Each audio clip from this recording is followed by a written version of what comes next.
Muy buenas tardes, chicas, encantadas de estar aquí una tarde más hablando de libros, que es lo que más nos gusta, y esta tarde con una autora que es de las que más nos gustan, que ya hemos tenido alguna que otra reunión con ella en el pasado. Cosa corriente, siendo una autora prolífica, cosa un poco más extraña porque tiene que venir de muy lejos para estar aquí con nosotras. Viviana Rivero, Apia de Roma. Yo tengo que decir, Viviana, que ya sabes que tus novelas me encantan.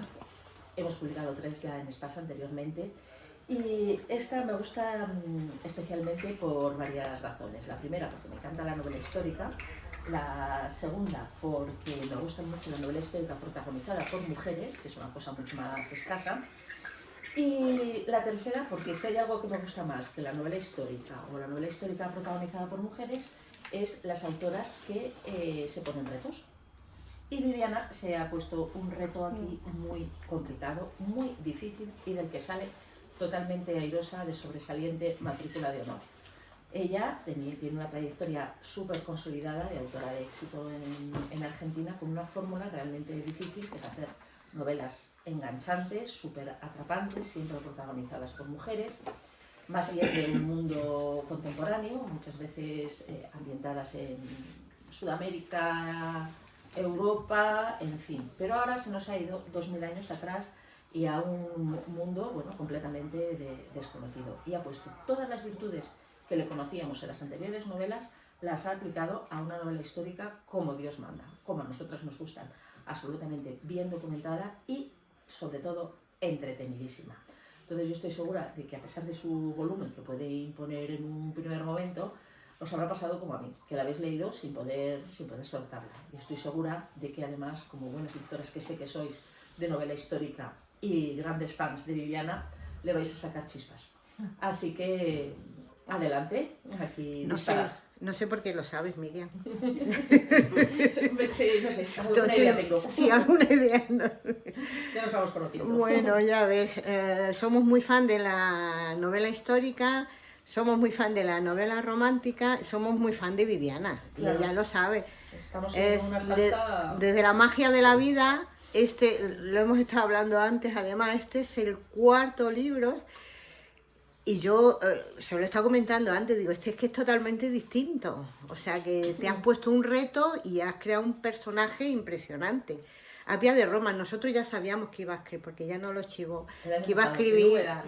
Sí, nos lo dijiste en Úbeda, que iba sobre Apia. O sea, que a mí me gustaría que nos contara, a mí... Bueno, ya te he dicho que a mí me ha encantado, o sea que no voy a decir más porque sobran. Yo hay veces que me quedo sin calificativo para describir algunos libros o algunos autores.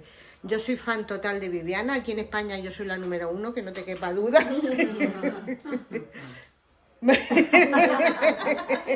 Mira, me miran todas, bueno. ¿Cómo se mide eso? Entonces a mí me gustaría que nos contaras cómo llegaste a Apia de Roma. Porque es un personaje que existió. No. Ah, ¿no? No. ¿Te la has inventado? Pues yo me lo he tragado hasta, vamos. No, y la he sumergido a Apia en el contexto histórico real. Pero podía haber existido. Pero podría haber existido.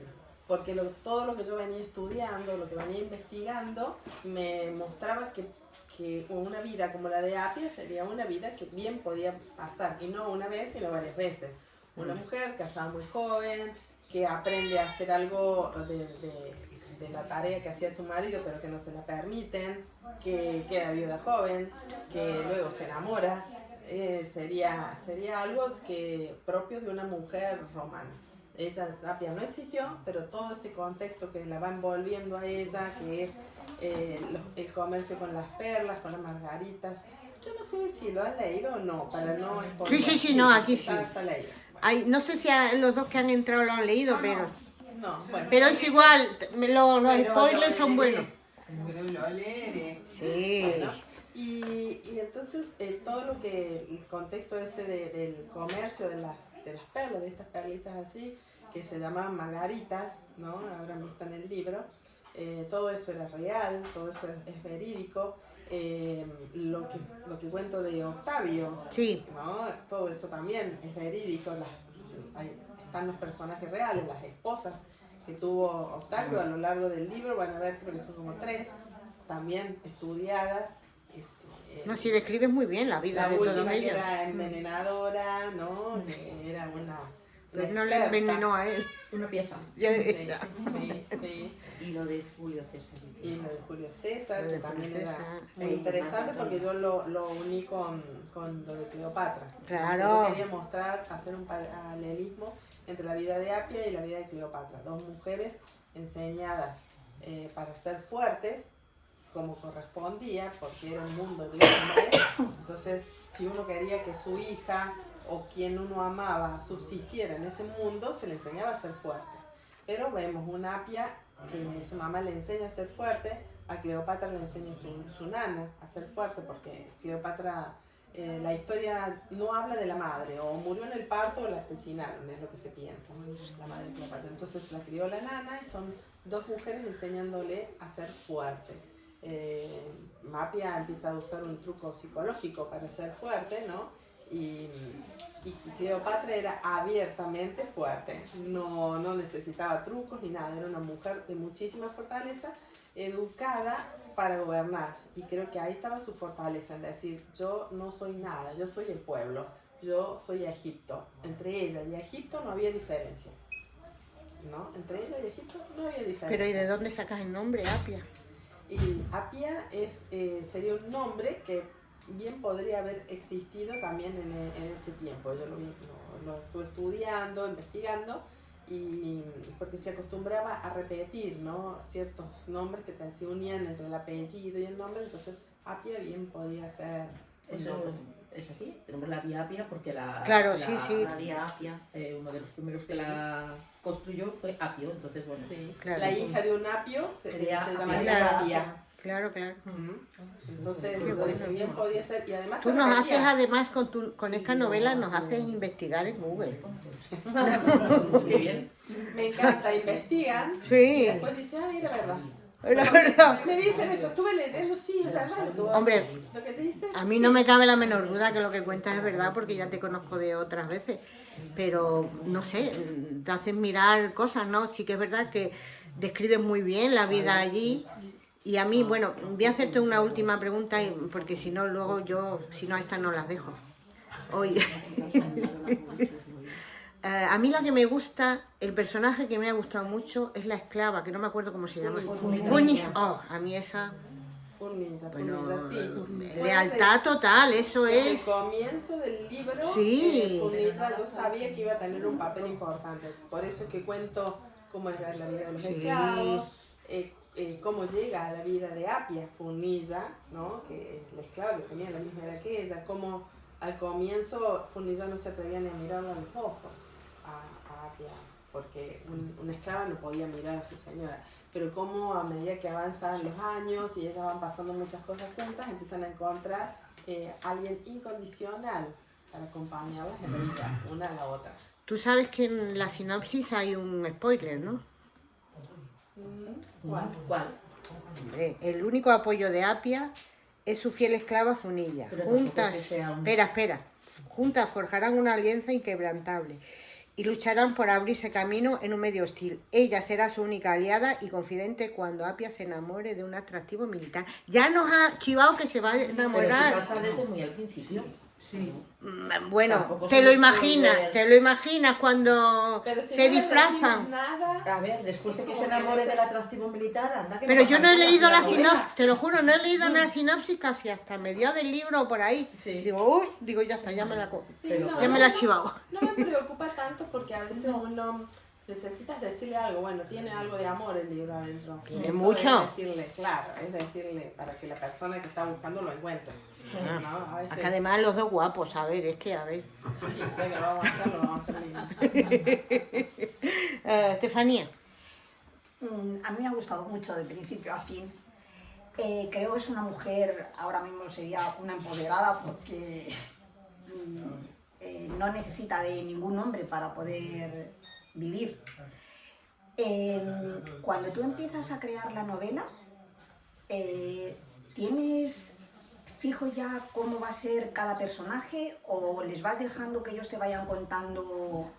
Pues yo quiero ser de esta manera, a mí no me hagas tan débil, o yo quiero ser más fuerte. Cuando, por lo menos en mi caso, yo más o menos yo sé cómo van a ser los personajes, su personalidad, su manera de actuar, qué les gusta, qué no les gusta, qué les pone ansiosos, nerviosos. Sí, pero también hay una realidad que es más o menos hasta la mitad del libro yo mando.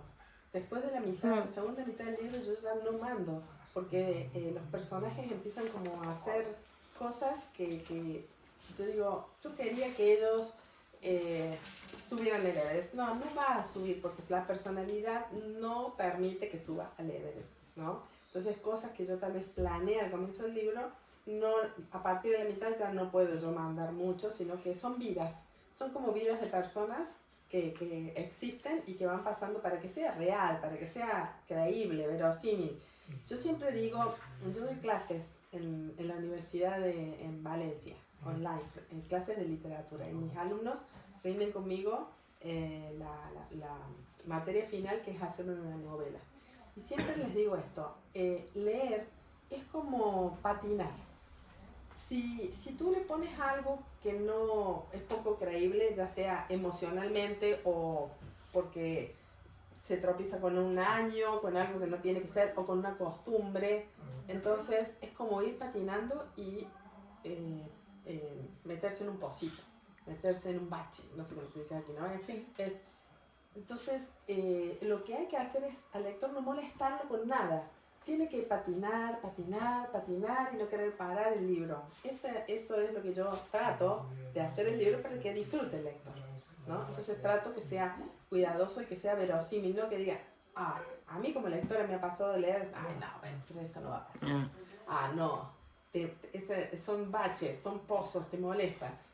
Vas patinando y te tropiezas. Entonces la idea es una investigación a fondo, para que cuando se escriba no le moleste ni al historiador, ni al que es médico y ve el envenenamiento, o en una luz fuerte brillante. Me acuerdo de consultar mucho con un mecánico de autos para ver cómo haría un hombre para poder hacer arrancar un coche que nunca hace meses que no arranca. O sea, siempre yo pienso va a caer en manos de alguien que sabe mucho de lo que yo estoy escribiendo.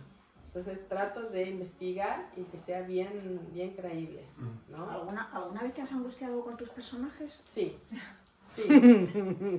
Sí. Ya,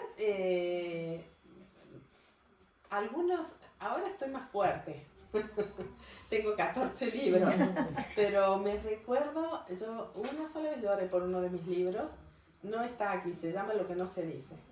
Y lo que no se dice era la vida de los inmigrantes Boer. Los Boer son los que viven en Sudáfrica y se instalaron allí, tuvieron una guerra sangrienta con los ingleses, le querían sacar la tierra y se fueron, se esparcieron por el mundo. Y una colonia grande se instaló en la Patagonia Argentina. Yo contaba la historia de esa gente, que se fueron con sus esclavos, se fueron con la gente de color, ¿no? Y cuando llegan a América no existía la esclavitud, o sea, pasaron a ser empleados. Bueno, yo armo toda una historia de amor de una de esas chicas con un nativo de la tribu de los zulúes que habían llevado así. Y bueno, me acuerdo que había un personaje llamado Pedro, que Pedro era hijo de los inmigrantes, de los que habían ido. Y Pedro era bueno, Pedro era todo lo que tiene que ser en un hombre. Y a Pedro la vida no le daba lo que le tenía que dar, porque yo siempre digo, bueno, si planta la buena semilla va a nacer el buen árbol. Pero Pedro, yo le hacía pasar cosas que no era lo que yo quería que le pase. Yo quería que a Pedro le pasen cosas buenas, ¿no? Tiene una escena, ese libro, muy dramática, en donde él había tenido un hijo de muy joven y no lo había llevado a conocer, no se había enterado por un malentendido con la mujer con la que lo tuvo. Entonces hubo un tiempo en la Patagonia que hubo una lucha entre los patrones y todos los empleados. Y fue como medio sangrienta esa lucha. Entonces el hijo de Pedro quedó entre los empleados porque lo crió su mamá, y Pedro quedó entre los patrones, era dueño de una estancia.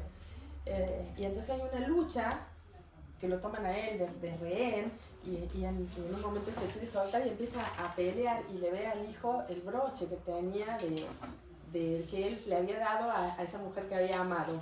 Y entonces le ve los ojos, los mismos ojos azules que él, ¿no? Y porque muchos de los ojos eran alemanes. Y entonces es una situación muy dramática y él se da cuenta que ese es un hijo de él y dice, o lo mato porque me va a matar, o me dejo matar. Entonces Pedro da vueltas, están peleando y entonces Pedro se deja matar. Y me acuerdo que para mí, que yo venía escribiendo todo el libro contando la historia de Pedro, escribir esa parte, fue tremendo, ¿no? Fue para mí fuerte. Esa vez me angustió mi personaje, ¿no? Y fue la única vez que yo lloré por mi personaje, porque escribir eso me decía, ay no, ¿por qué a Pedro le pasan cosas malas y Pedro se merecía que le pasen cosas buenas? Bueno, Pues enhorabuena, te deseo mucha suerte. ¿Te puedo hacer una pregunta? Sí. ¿Cuál fue la musa inspiradora para crear este libro, Apia de Roma? Yo creo que la musa inspiradora de este libro era Roma en sí misma. Era Roma, porque venía investigando y Roma era una ciudad con una personalidad tan fuerte que tenía a cada personaje. Entonces, digo, para mí era como vivir en Roma antigua, ¿no? Y dije, no, quiero mostrar esto, quiero mostrar cómo vivían las mujeres, cómo se vivía el amor en esa época, porque el amor siempre existió. Bueno, cómo se vivía acá, ¿no? Por ejemplo, me era difícil porque estoy segura que los hombres no debían decir te amo. O sea, también para que sea creíble, ¿no? O tampoco les debía importar mucho si una mujer quedaba embarazada. No, eran otras épocas. Entonces, yo creo que la musa inspiradora en este caso es ese espíritu. Ustedes mismos se van a sentir sumergidos y están viviendo en esa Roma y por el momento van a ser ese hombre poderoso y astuto que es Octavio, porque te identificas con él, pero después también te identificas con Apia, ¿no? Y pasas de personaje en personaje, entonces la gran musa es Roma en sí mismo. Gracias. Ana. Hola Ana, no te he dado un beso a ti.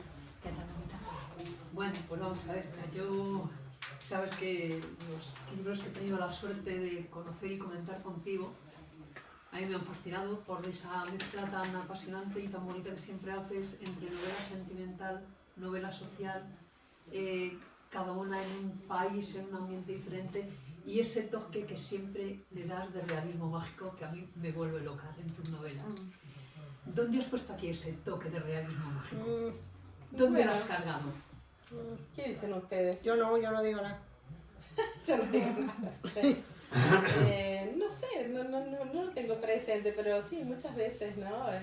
En este me ha costado encontrarlo, por eso la pregunta. Me ha costado encontrarlo. ¿Pero lo has encontrado? No, es una constante en yo ti. creo que- Es una constante en ti. Entonces, Yo lo he echado lo voy a pensar y después se lo digo por las redes. porque a lo único, con lo único que lo he hilado un poco es esa costumbre que tiene Apia, bueno, como buena romana, de invocar continuamente a sus lares, a sus manes, a sus dioses domésticos. Entonces, digo, bueno, pues he pensado, ha sustituido esta vez el componente de realismo mágico por el componente religioso de encomendarse a sus dioses domésticos, a sus dioses personales.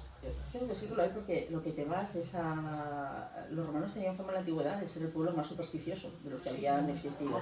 Y eso está perfectamente reflejado en la novela y luego, nada más empezar, tenemos al malvado hijo llamado Senecio, que se va a ver a la bruja para que le eche un conjuro aquí a la Apia.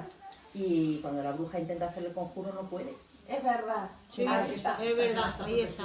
Oye, hablando de conjuros, ¿qué es lo de la Sí. condición blanca? Es qué bonito es eso. la condición blanca era algo... Se puede intuir, pero Claro, la condición blanca era que tenía que haber amor, ¿no? Y la hechicera decía, Apia, no quedas embarazada porque no hay amor. El día que haya amor te vas a quedar embarazada. Apia no quedaba y no quedaba. Y en Roma era muy importante tener hijos. Era casi la razón de ser de una mujer. ¿Pero es real eso de la condición blanca? Lo leí como al pasar en unos autores de historia, pero no se repetía en todos los autores. Así que me gustó y dije, bueno. bueno, pues a lo mejor hilando con lo que ha dicho, cuando se caen los frasquitos, Sí. puede que por ahí sí que lleve razón. Claro, Miriam. que decía la hechicera... Con ella se queda embarazada. Sí, se me pensó que ella lo había tocado el frasco y hoy se cayeron casi, ¿no? Sí, o sea, sí que hay un poco de un tono así, un Sí, poco... el miniatura me acordaba, Sí, sí, sí. Es que me gustó mucho porque a mí, que luego, ahora que he estado, os comentaba el otro día viendo la exposición de Pompeya, recordaba el libro este que leímos todos de pequeños, Los últimos días de Pompeya. Hay también uno de los personajes va en busca de una bruja para que le haga un conjuro, en este caso era amoroso, Esto era súper popular entre los romanos, las brujas y los hechizos existían, era una cosa súper cotidiana. A mí me llamó mucho la atención cuando hay un momento del libro en que yo quería que él dijera que los padres, que el soldado, ¿no? Dijera que los padres estaban en un lugar lindo, agradable, porque habían fallecido, ¿no? Después dije yo, pero ellos, ahí es cuando a mí me surge la duda, ¿pero en qué creían los romanos? Entonces hago una investigación grande acerca de eso y dice que existían tantos planes de salvación como seres humanos había. Porque era antes del cristianismo, entonces cada uno podía elegir en qué creer y cómo creer. No, que después de la muerte no hay nada, no, que después de la muerte sí hay, que la gente buena se va a un lado y los malos a otro también, que cada uno podía creer, o que todos iban al mismo lugar, cada uno podía creer en lo que quisiera, porque todavía no había llegado el cristianismo. Entonces me pareció eso súper fuerte, súper como que marca el libro. Porque no tenía la mente que tenemos nosotros después de muchos años de cristianismo. Ellos eran en ese aspecto completamente libres y nadie los iba a juzgar. Muchos le pedían a sus muertos, pero muchos creían que esos muertos habían desaparecido. O sea que no se pensaba, no, pero eso está equivocado. No, había como un permiso de la sociedad para que cada uno creyera lo que creía. Lo que sí, el templo... Las hechiceras eran mal miradas. ¿Por qué? Porque los sacerdotes eran para el templo y el templo sustentado por el Estado. El Estado, o sea, quería que la gente vaya al templo y que tuvieran los sacerdotes, no que vayan atrás de una hechicera. Es como lo fuerte en Roma era el Estado, era Roma misma, ¿no? Esa era un poco la idea principal, digamos. Estábamos hablando con Pepa hace un rato y decíamos... para el romano todo, sexualmente todo estaba permitido. Nada se miraba mal. No. Ni el homosexualismo, nada. Lo único que ponía un poco el límite era el respeto a la unión de un hombre y una mujer. ¿Por qué? Porque de ahí nacían los ciudadanos romanos. O sea, lo máximo de respeto era ser ciudadanos romanos. Era lo más. Entonces... Por eso se cuidaba la unión de un hombre y una mujer, porque de ahí nacían. Pero si no, todo lo demás se veía bien. Y lo único que se veía, más que cierto límite mal, era ser la parte sometida en una relación, ¿no? Porque se hacían bromas al respecto, era ser la parte sometida.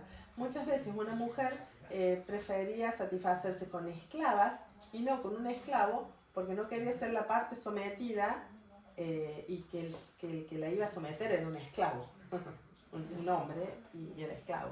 Entonces había como ustedes vieron a lo largo del libro, yo he tratado de mostrar eso como el sexo, bueno, estaba todo bien, los hombres podían estar con sus esclavas, la mujer no podía decir nada, o sea, pero sí se cuidaba la prole, el descendiente, el vástago.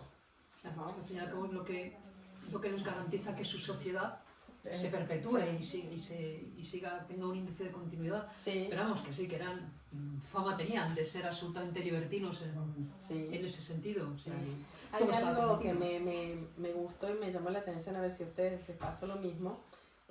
Cuando, o sea, Octavio se enamora de la esposa cuando ella estaba embarazada de otro hombre, le gustó ella, no sé si haber sido enamoramiento, pero a ella le gustó. Entonces, los historiadores se dividen en dos, los que dicen que se casó con ella embarazada y los que dicen que esperó que naciera el niño y después se casó. A mí me gustó más los que decían que nació el niño, por eso yo lo puse así, pero en realidad los historiadores están divididos, algunos dicen, ¿no? Y que se hacían muchos chistes, mucha broma, ¿no? Porque decir, se casa y tuvo que esperar que naciera el hijo para casarse. Y yo digo, qué astuto Octavio, porque ¿qué hizo en el casamiento? Puso los meseros, los que iban a servir, eran esclavos. Decidió que fueran desnudos. O sea, era lo máximo de quitarle la dignidad. Y esos eran los únicos que podían hacer bromas, chistes acerca de que él se había casado con una mujer que acababa de dar a luz, o que estaba embarazada, pero que acababa de dar a luz. Entonces yo digo, qué inteligente, qué astuto él, porque decir, bueno, los esclavos, ¿quién va a querer hacer una broma, un chiste acerca de eso si cuando los únicos que estaban haciendo chistes eran unos esclavos que estaban desnudos? O sea, nadie va a querer ponerse a la par de esos esclavos. Y cuando lo leía eso, digo, qué inteligente, qué astuto que era este hombre. Bueno, vamos a... Pues yo no me imagino que te sirva una cena todo desnudo. Para ellos era muy común. Así como... Ni siquiera los veían como humanos, o sea, no los No, ignoraban. ya. Dicen que los que eran más lindos físicamente hablando eran los que servían en la mesa. Los otros eran los que recogían las sobras, lo limpiaban, ¿no? Los recogían así. Todas las culturas han asociado la comida con también los desnudos, mira los japoneses. Ya. Tere, anda, que estás deseando, que ya No. Este que tengo aquí a Chusi. Pues dile que si quiere preguntar algo. Ahora luego. Ahora primero yo. Ahora luego, dice. Pero yo, es que no hay época de la historia que más me gusta que Roma y Egipto, Egipto y Roma. Entonces me has hecho feliz. Yo lo he disfrutado de principio a fin. Tendría miles y miles de preguntas por hacerte, pero Pepa me va a decir que no. Y te voy a preguntar solo dos cositas, solo dos curiosidades. ¿Por cómo te has documentado? Para el pelo, para peinarse, porque yo he alucinado la cantidad de tiempo que necesitaban para peinarse y arreglarse. Toda una mañana entera, y me imagino que no se levantarían Temprano. No, y la mujer romana era muy coqueta y no permitía que la viera nadie, ni siquiera el marido, haciendo sus arreglos. Sí. Y se encerraba en la pieza de los arreglos que le llamaban ellos, y ahí es donde 15 mujeres le ayudaban a ponerse, habrán estirado así los brazos, le ponían la ropa, la peinaban, la maquillaban, se maquillaban mucho a la romana. Sí. ¿Y las trenzas? Y las trenzas, se tiraban como horas y horas, y todo ¿no? lo que eran sus pendientes, sus collares, y la ropa tenían como capa sobre capa, ¿no? Yo alucino. Tenían eso que se llamaba la fascia, que era como una especie de ropa interior, ¿no? Para que no se viera tanto las formas. Y ellos pasaban mucho tiempo. Y en un momento se usaba mucho entre lo mío, se usaba mucho el peinado alto, o sea, y las trenzas les encantaban. Las trenzas era lo máximo. Lo que pasa es que luego ves una portada que no lleva trenzas y he dicho, cachis, ahí en la portada le tenéis que haber puesto trenzas. Ahí hablo yo de las trenzas que se usaban para la noche de casamiento, ¿no? Que le dividían el pelo con una pinza especial para que quede perfecto, ¿no? Así, la raya. Y entonces hacían una trenza, volvían a dividir otra trenza, y se unían todos y después la noche boda eso tenían que soltarse. Y la otra cosita es las mujeres banqueras. Ah. Me ha encantado. Bueno, eso es un dato muy lindo, porque nosotros los escritores, yo supongo, lo escuché a Luz Gabas que decía que hacía algo parecido, usamos internet para buscar libros, porque de internet no podemos sacar nada, no nos fiamos, no podemos, uno no sabe. Entonces, lo que yo suelo usar es internet para buscar libros, a ver qué libros voy a consultar, ¿no? Entonces voy buscando, voy viendo qué libros yo puedo consultar, y aquí es, ¿cómo que me preguntaste? Las mujeres banqueras. Las mujeres. Y aquí es donde yo le encuentro un artículo de las mujeres banqueras. Y me pongo en contacto, es una profesora de Derecho Romano que tiene muchos artículos muy lindos, que yo le decía, miren que, le digo, pero tienes que hacer, Carmen, se llama, tienes que hacer un libro, le decía, habla con Planeta, y dice, ay, yo he pensado, dice, sí, porque todo el mundo me lo dice. Ella es la directora de la cátedra de de derecho romano en Torrejón, creo que es. Y me pongo en contacto con ella, te voy a pasar el artículo completo, y hablaba de eso, de que si bien la mujer romana era una eterna niña, jurídicamente hablando, porque ella no salía, estaba bajo la potestad del padre y solamente salía para estar bajo la potestad del marido. Si estos dos estaban muertos, tenía que estar bajo la potestad del hijo varón, y si no había un varón en la familia, ella podía buscar un tutor, ¿no? Entonces me parecía de que estaba interesante contar y explicarles a ustedes cómo es que llegaron a eso, a fundar bancos. En este caso era un banco que funcionaba completamente fuera de la legalidad, porque estas mujeres que tenían dinero y prestaban dinero, porque el dinero es del que lo tiene, por eso que cuando se caen billetes que lo encuentras de él. Entonces ellas tenían el metálico y lo prestaban, por más que no estaba permitido hacer eso, porque ellas no podían manejar dinero, necesitaban un tutor, pero si lo tenían le decían al tutor, tráeme 2 baúles llenos de metálico. Entonces ellas empiezan a prestar a otras mujeres que prestan dinero a mujeres, y que claro, como estaba fuera de la legalidad, no iban a, si no se lo pagaban, si no le devolvían ese dinero a la que prestó, no iba a poder reclamar en ninguna parte, porque era como un banco que no existía, por sí existía, era de mujeres para mujeres. Y muchas veces se prestaba una suma grande, como si fuera $1.000.000, y en garantía se daban unos pendientes, unos aros pequeños, ¿no? Que era irrisorio. La idea era ayudar a las mujeres. Me ha gustado mucho eso. Y también yo cuando descubrí eso me pareció súper interesante, y no hace mucho que se ha descubierto eso, porque lo han descubierto con unas placas bastante recientes, hará como 5 años que se han encontrado esas placas que dicen gracias a tal que se dedicaba a las margaritas y que prestó el dinero, eran como agradecimientos. Entonces han unido las placas todo y han podido seguir el hilo de lo que significaba, que era un banco de mujeres para mujeres. Yo seguiría, pero no voy a A mí eso me sorprendió que Apia pudiera negociar con los perleros. Que esa escena que tienes, que está y que se entera de que hay un cobrador, que se queda una parte, me sorprendió que una mujer pudiera desarrollar esa actividad. Había había bastantes, no eran pocas. Y en un tema como el de las perlas. Por ahí era más fácil, tal vez, dedicarse a los negocios en algo sencillo como un restaurante. Claro, sí, algo de eso, una taberna o algo así, un puesto de verduras. Entonces esas mujeres tenían cierta libertad, porque podían estar vendiendo, comprando y ganando dinero y gastando.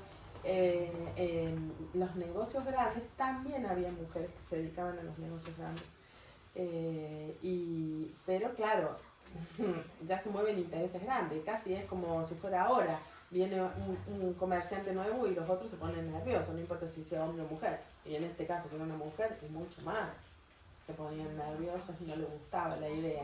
Entonces, por eso que había ciertos límites y ellos se reunían en las cofradías. Y la dejaban, decían, bueno, negocia, Apia, todo lo que quieras. De acuerdo a lo que yo estudié, había muchas mujeres que negociaban. Pero no las dejaban entrar a las cofradías que eran los lugares de hombres, ¿no? Que eran las colegiaturas. No las dejaban entrar ahí, pero muchos de los datos se movían allí, así como hacerlo. Entonces, si no tenía esa mujer un padre que le daba los datos, o un marido o alguien de adentro, entonces, bueno. Me gusta mucho también, la verdad es que los personajes están muy, muy logrados. El nombre, la esclava, Munilla. Me gusta y me sorprendió mucho. Yo decía, bueno, ¿y por qué no la libera? Que es ella misma quien no quiere liberarse. Ese miedo pues supongo que es como el que ha estado mucho tiempo en una cárcel, está acostumbrado a que le digan, tú tienes que hacer, o sea, no tiene responsabilidad sobre su vida en realidad. Y entonces me sorprendió mucho que es que ella no quería Bueno, eso lo entiendo, pero me resulta tan fuerte. Sí. O sea, yo lo entiendo, pero porque me cuesta mucho ver eso porque Apia con la mirada del siglo XXI. Apia empieza a darse cuenta que Fungincha le entrega mucho, ¿no? La ayuda, está dispuesta a dar la vida por ella. Entonces ella dice, yo también quiero hacer algo por ella. ¿Qué puedo hacer por ella? Y darle la libertad. Y cuando piensa eso, dice, no, no quiero darle la libertad porque yo la necesito. Pero a medida que pasan los años, Apia va transformándose, cambiando, y empieza a decir, bueno, sí, esta mujer se merece ser libre. Y le propone eso. Y yo traté de pensar como la esclava, es decir, y daría miedo, ¿no? Si nunca, es como una mujer que no ha trabajado nunca, y de repente dice, bueno, mañana empiezas a trabajar, tienes que ir, bueno, tanto que querías, bueno, ve a la empresa donde te van a dar, vas a tener que dirigir a personas, y yo no sé si yo puedo, ¿no? Es como eso, si de golpe hay un área donde nosotros no hemos podido nunca hacer nada, nos dijeron, mañana tienes que ir a hacerlo, y me asusta. Entonces, ella se sentía así, Me parece muy creíble, porque claro, tú lo ves y lo lees con los ojos pues de hoy, pero claro, lo haces tan bien que es que ella dice, no quiero. Y claro, tú si te traspasas a esa época dices, pues en parte lo entiendo, vive bien, en una casa acomodada, ella es una esclava, pero no es lo mismo que otros esclavos, no la maltratan, nadie abusa de ella, entonces, pues muchas gracias, me ha sorprendido mucho, porque claro, yo los otros los veía bajo otro concepto y para mí es una súper novela histórica. Nada de novela histórica romántica, nada de romántica con no sé qué, no, es una novela histórica como La copa de un vino, estupenda. Tiene una historia de amor. Pero ¿y qué novela? Pero si es que hay miles de novelas, yo leo muchísima novela histórica y en el 85, y creo que me estoy quedando corta por ciento, hay historias de amor. Es que en la historia, el amor está en la historia, entonces, pero es una novela histórica.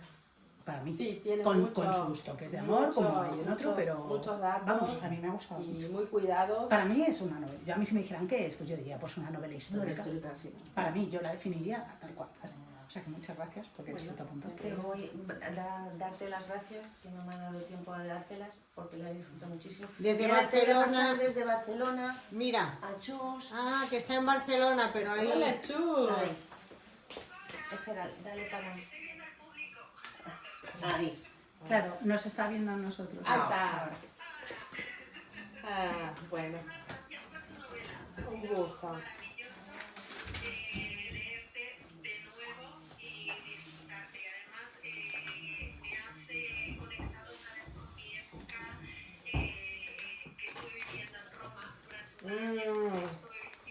Claro.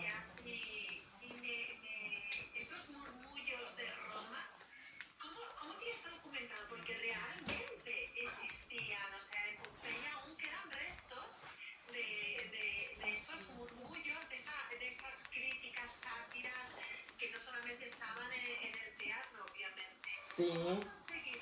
Ahí respondo. Voy a pasarle el teléfono a las chicas y respondo. Me pregunta porque yo he usado mucho el libro. Yo quería sumergir al lector en la Roma antigua. No quería que pareciese que era una novela actual que la hacía basar en Roma, ¿no? Entonces yo quería que el lector se sintiese en Roma. Y quería cómo lograrlo. Y una de las cosas es que yo comienzo los capítulos contándole cuál es el murmullo de Roma. Porque se hablaba que para el romano era tan importante su ciudad, la amaban, se sentían orgullosos. Pensemos que era el pueblo de máxima civilización en ese momento. Todo lo demás vivían mucho más rudimentariamente en cuanto a instituciones. Ellos tenían el palacio del Estado, el palacio de los armamentos, el palacio, o sea, tenían un lugar para cada cosa. Ellos estaban muy orgullosos de ser romanos. Y mi idea era poder transmitirles esa sensación de estar en esa Roma que ellos tanto veneraban y amaban.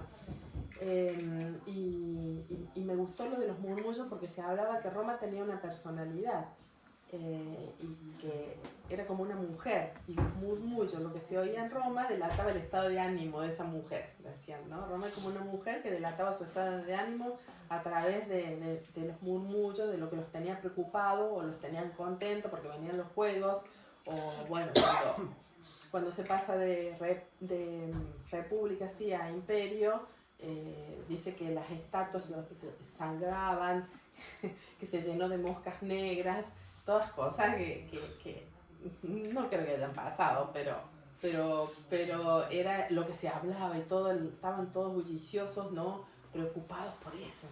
Entonces yo dije, bueno, quiero sumergirlos de esa manera al lector y que pueda sentirse en Roma. Y ahí es que empiezo a escribir acerca de los murmullos, que era que había una revuelta de esclavos, distintas cosas que iban pasando, como para que ustedes pudieran sentirse ahí, o los incendios que eran muy comunes en Roma, ¿no? Entonces los tenían asustados ellos, o todo lo que iba pasando con Octavio, que era el pueblo lo sabía. Piensen que el libro comienza con un Octavio de 19 años, un muchacho muy joven, con un aspecto completamente distinto a lo que se consideraba el hombre fuerte de Roma, que era un hombre moreno, musculoso, que peleaba, apasionado, alguien como Marco Antonio. Marco Antonio y Octavio eran la antítesis, ¿no? Y sin embargo, ¿quién se quedó con el poder? Octavio, porque Octavio era el inteligente, el frío, el astuto,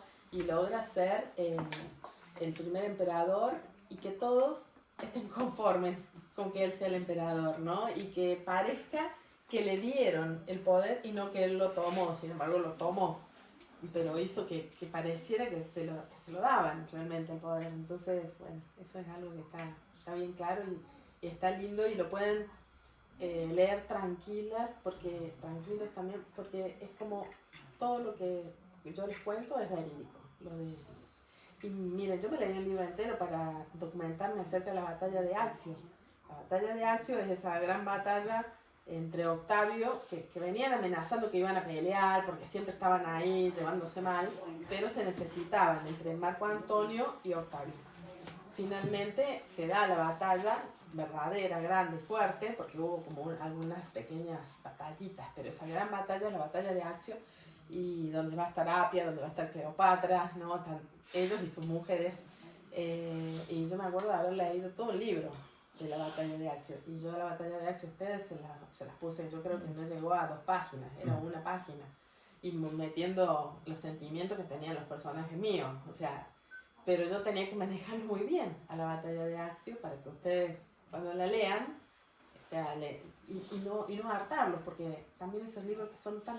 Y entonces los hombres se levantaron de acá, y a mí no me gustan, ¿no? Necesito que me contés que existió la batalla de Apia, pero de Accio, pero no, y que estaba Apia y que estaba, pero no tan largo. Entonces a veces como escritora de novela histórica yo tengo que investigar mucho, pero cuando va ahí, va ya con lo más interesante, Pues, les elijo. A mí que esa parte de Cleopatra y Marco Antonio y esa batalla que dices me ha recordado mucho a No digas que fue un sueño de Tedros Igual. Sí. De hecho lo apunté. Me recuerda. Me pareció muy... Es una batalla que se estudia todavía en las escuelas militares, por cómo atacaron, por cómo los movimientos, ¿no? Fue como soportar como una guerra fría durante unos meses. Estaban ahí hasta que finalmente Cleopatra se pone al fondo con su nave, sale, Marco Antonio huye. Bueno, todo se estudia hasta el día de hoy porque tuvo una táctica. Y eso lo pueden ver ahí. Hola. Hola. ¿Qué tal? A ver, ¿qué te voy a decir yo que no me haya gustado? No te puedo decir nada. Me enamoraste con Selma, me enamoraste con las flores, me has enamorado con Apia, con todos. Todos tus libros son divinos, para mí lo mejor que hay. Además, de hecho, cuando oigo Viviana saca libros, digo, yo quiero el libro, le quiero, como sea, me da igual. Me encanta cómo escribes. Todas tus mujeres son fuertes, porque son todas muy fuertes. Me ha gustado mucho que tanto a Apia como a Cleopatra le has dado unos... No. Le has dado, por ejemplo, a Apia, que tenía que ser fría como el metal, y a Cleo la tenías que... dices que tenía... como se me da muy mal como decirlo, efectivamente, dura como las pirámides. Y yo decía, madre mía. El caso es que, de todas las maneras, cuando haces toda la composición de todos tus personajes y todo, En esta particularmente, ¿qué personajes son los que más te ha costado hacer o construir? ¿Los que te has inventado o los verdaderos? No, los verdaderos, había material y yo me encantó escribir de Cleopatra y por la mitad del libro más o menos dije, ay, cómo no conté menos, y después escribía una historia novelada de la vida de Cleopatra, porque además he estado por librerías, aún librerías de Madrid el año pasado, todo lo que era de Cleopatra estaba agotado. Todo, o sea, tienes este libro en la librería de la Central, tienes en todas las librerías todo lo que la vida de Cleopatra gusta. Y dije, ay, cómo no lo dejé para escribir otro libro, pero ya les había dado todo, entonces era lindo porque había mucho material. Por ejemplo, me costaba un poquito Senecio, el esposo de Apia no me costó porque me lo podía imaginar perfectamente, era un típico hombre de esa época que se volvía a casar. Trataba como de la segunda parte de la vida, buscar una mujer joven para empezar de vuelta. El hijo me costaba porque yo quería que fuera odioso y malo, pero al mismo tiempo uno descubre que todas las personas que son muy malas es porque tienen alguna lastimadura que traen en la vida real, ¿no? Entonces a veces uno conoce a alguien y dice, ay, pero qué mal carácter, pero qué malo, pero qué persona tan horrible. Y sin embargo, si uno conociera sus entretelones, algo lo transformó en eso. Entonces yo necesitaba que Senecio no podía ser malo porque sí, entonces tuve que construirle una vida, ¿no? Y que tal vez no la podía contar toda en el libro, entonces algo les tenía que contar porque él era así. Por ahí puede ser, él me costó un poquito más. Pero Funilla, por ejemplo, no, Apia no, era leer de los esclavos, era poder contar enseguida todo, ¿no? Es una maravilla de libro, la verdad. Y después, yo supongo que ustedes lo deben haber, han encontrado los temas profundos, los mensajes que tiene el libro acerca de aprender a aceptar las cosas que no se pueden cambiar, ¿no? Son cosas que yo fui dejando en los mojones adentro del libro, que es lo que Apia le permitió ser distinta con el bebé. Hombre, es que se levanta un montón de veces y mira que era jovencita porque al fin y al cabo no dejaba de tener 14 años cuando entró en un mundo totalmente desconocido de todo. Sí. Lo que más me asombra es que encima con 14 años, porque no estaba preparada para la vida matrimonial, vamos a decir, precisamente como ella decía, dice, pero es que no le puedo preguntar a mis criadas porque saben mucho más que yo, porque es como rebajarme. Claro. Es increíble. Sí, era la época. Nosotros nos quejamos de esta época, chicas. Cada época tiene su afán. Sí. ¿Quieres preguntar algo, otra cosa, Amparo? He preguntado, ¿no? Ah, sí, ya. No, sí, cuando no hemos preguntado antes. No, solo dos cosas. Bueno, me ha encantado. Estoy con Belén, es una novela histórica. Me ha encantado todas las descripciones justas, que no se hacen nada pesada, sobre las ceremonias, las comidas, los peinados. Me ha encantado. Pero han habido dos curiosidades que desconocía, y mira que de Roma hemos leído mucho. Desconocía que los centuriones, los soldados no se podían casar o no se les estaba permitido casar. Entonces es una cosa que la he encontrado en esta novela, creo no haberlo leído nunca. Y luego, una curiosidad, me ha encantado Furnila, tiene un pasado muy escabroso hasta que Apia, hasta que se encuentra con Apia. Durante tu proceso de documentación, ¿has encontrado esos experimentos con los esclavos? Sí, porque era la manera que tenían los que seguían la medicina.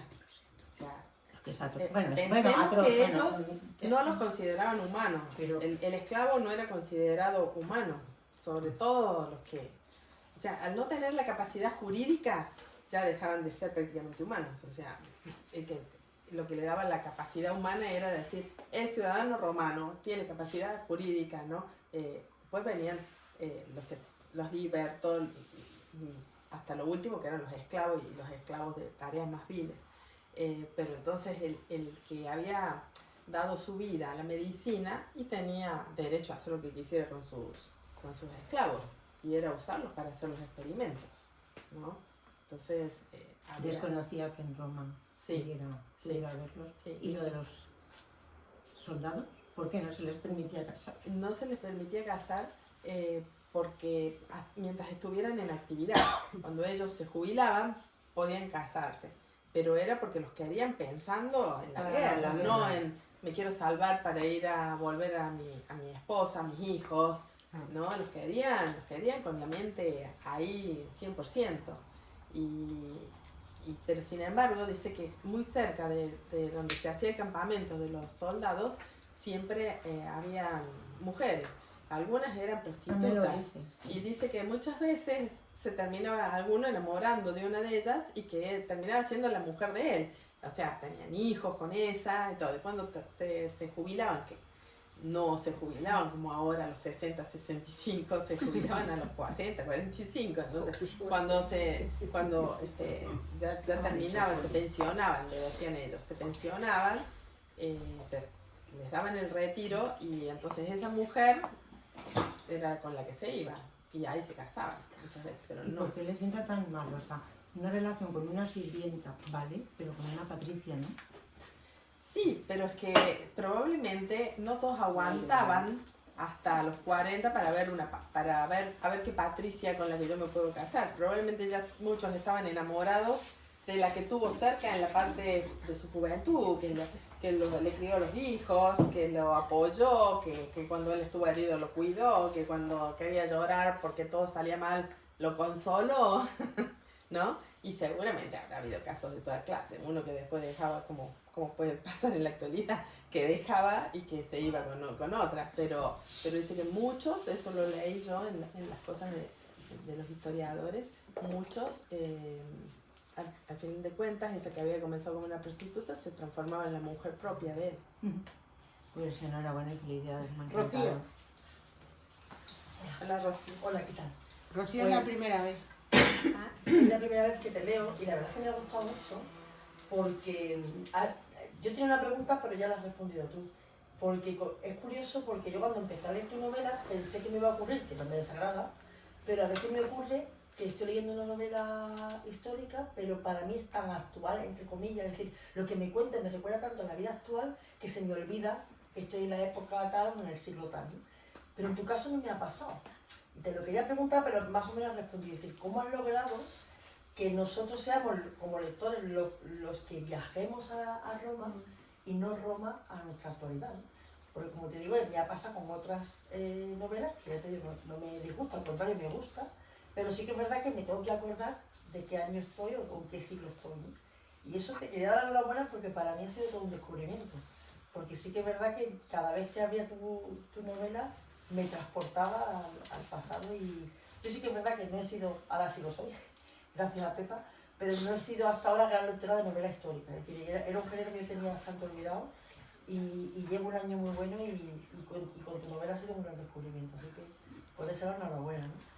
Pero el comentario que te quería hacer es decir, ¿cómo has logrado hacer eso? Es decir, era un objetivo tuyo, ¿no? Cuando Sí, empezaste a escribir, ¿no? era un objetivo. A mí me gusta mucho leer novela histórica. Era mi lectura preferida. Ahora, bueno, muchas veces leo historia nomás porque novela histórica leo en vacaciones. Voy juntando los libros, me dan los chicos de Planeta, bueno, es que me llevo dame este, y cuando llega el verano me doy una panzada de libros que me gustan. Pero como lectora de novela histórica dije eso, ¿no? Que no me gustan los baches, que yo diga, ay no, pero esto no me lo creo, pero esto no, o sea, no me lo cuentes así.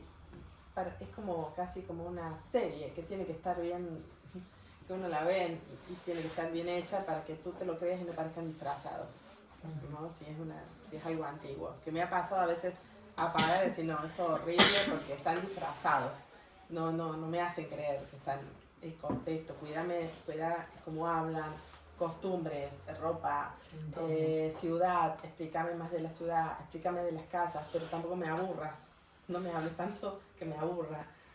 Entonces encontrar el punto justo, yo quería que ustedes, bueno, pudieran patinar en el libro, como dije, ¿no? Que nada, no nos interrumpa la lectura y diga, no, y uno lo cierra a veces un rato, después lo vuelve a agarrar, pero que no te moleste, ¿no? Eso, sí.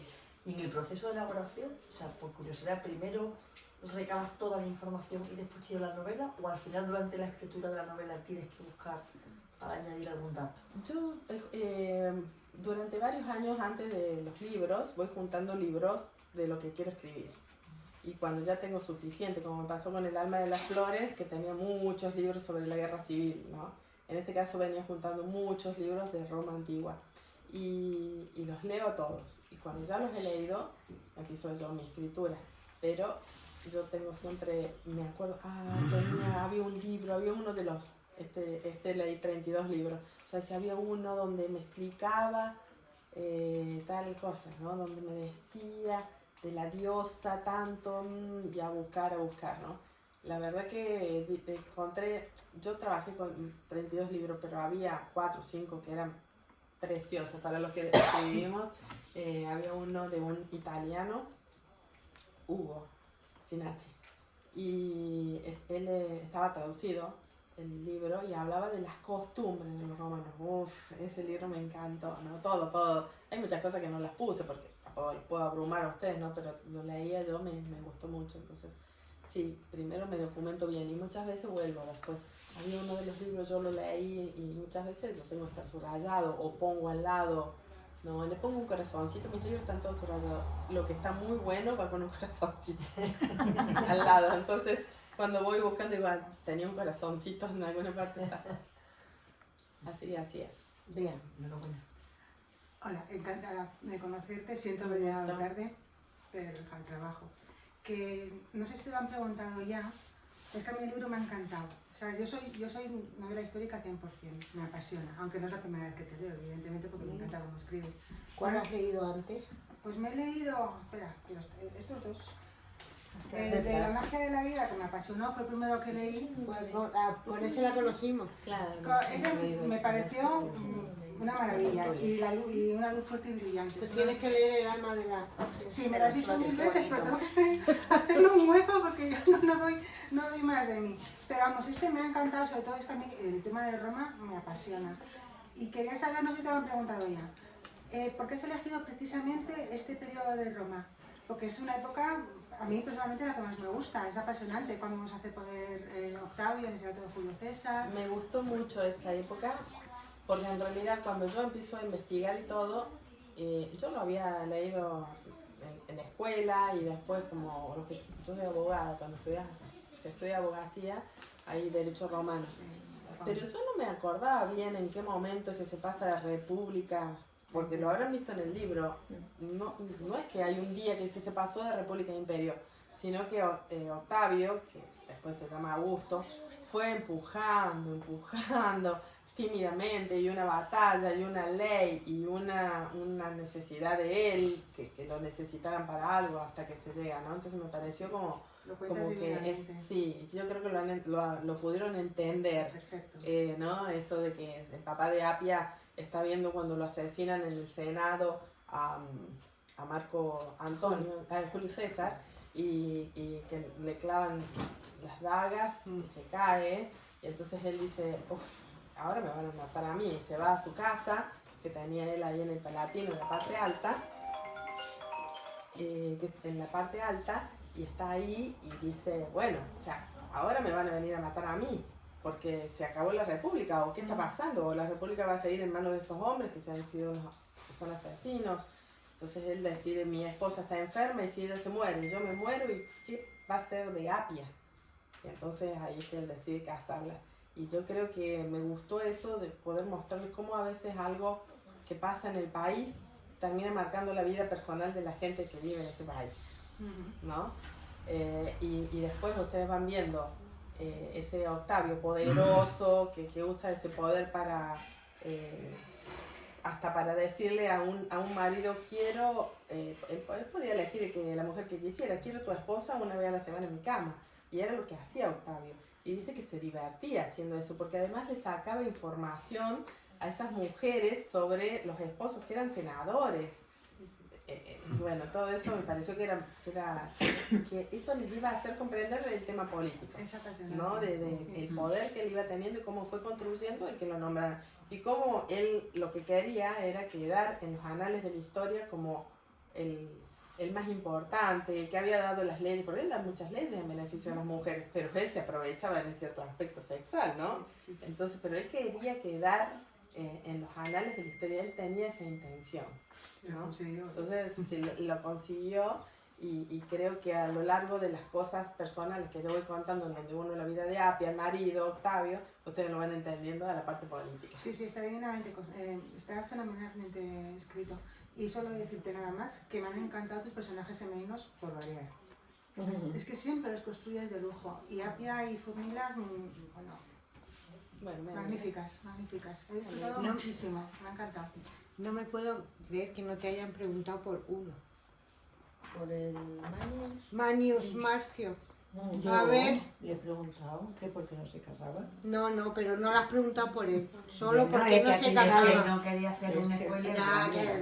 Los spoilers, ¿de dónde has sacado? ¿Por qué es tan guapo y tan fuerte y tan Porque tiene que ser Pero así. los soldados eran así. Bueno, no Dice todos. No, los soldados romanos sí. No sé si habrán sido guapos de rostro, Yo es que pero ese cruce de miradas y esa con Apia. Eran muy grandotes, dice que pasaban mucho tiempo. Ustedes vieron que Manius, yo cuento que él pasaba mucha parte de la mañana haciendo abdominales, gimnasia. Antes de ¿Sabe que saliese qué? el sol, dices. Caminaban 35 kilómetros por día. El camino de las 2 comidas me ha llamado mucho la atención, porque dice, no, desayuno muy opípedamente y después la noche. Pero luego ya hasta por la noche, pero claro, es porque se van a andar. Miren, no yo sé les puedo cuántos. asegurar que cuando yo hice el Camino de Santiago era así. Porque hacíamos menos kilómetros, porque lo más que hicimos fueron 22 o 24 kilómetros por día, no más que eso. Hacíamos entre 15 y 22, pero uno desayunaba y después era caminar. Y cuando ya paras a las 6 de la tarde y quieres una cena y te arrastras hasta la cama y empezar el otro día. Yo supongo que ellos también hacían eso. Una cosa, lo del Sine Manu y el Cum Manu es como separación de bienes y bienes gananciales. No, era si quedaba bajo el sometimiento del padre o se la daban al marido y quedaba bajo la los familia del bienes marido. eran como si fuera separación de bienes porque quedan en posesión de la mujer. En el caso, no, es que los bienes eran siempre de los hombres. Sí, salvo eso que fuera sí, eso viuda. sí. Entonces, lo que trataba un padre que, yo me imagino que debe haber habido padres que querían mucho a sus hijas, que tenían miedo de que ese hombre las maltratara, con el que se casaban, entonces las casaban sin hermano. O sea, van a estar siempre dependiendo de la familia del marido, del padre. Siempre van a estar ahí y van a heredar y todo. Cuando las casaban, para que quede bajo el sometimiento del marido, y le daban un poco de dote, le daban bienes, pero se salían completamente de la familia del marido. Ahora tenían que, si quedaba bajo el padre, y tenían que volver durante el trinoctium, que eran 3 noches seguidas pasar en la casa del padre. Porque puede pasar también que una mujer dice, no, mi marido es bueno, me estoy llevando mal con mi padre y yo ya me quiero quedar. Entonces no cumplía con las 3 noches esas de pasar en la casa del padre y se cortaba, se liberaba, ¿no? ya quedaba como casada con Manu, digamos. Bueno, ¿queréis preguntar alguna más? Yo todavía no lo leí, pero ya voy corriendo. Vais corriendo. Bueno, una vez más, gracias, ya sabes que te queremos. Y aquí estamos deseando que publiques nuevo libro. Por suerte publicas uno anual. El año pasado y esperemos que al año que viene haya otro. Aunque me ha dicho que está por ahí en duda de si una cosa u otra. Pero bueno, ya nos iremos informando. Sí, ya nos irás. Sí que es verdad que es una novela redonda, que se lee muy bien. Yo no la he querido leer deprisa porque tus novelas no son para leer deprisa. Tus novelas son para disfrutar leyendo. O sea que, una vez más, gracias. Gracias a ustedes.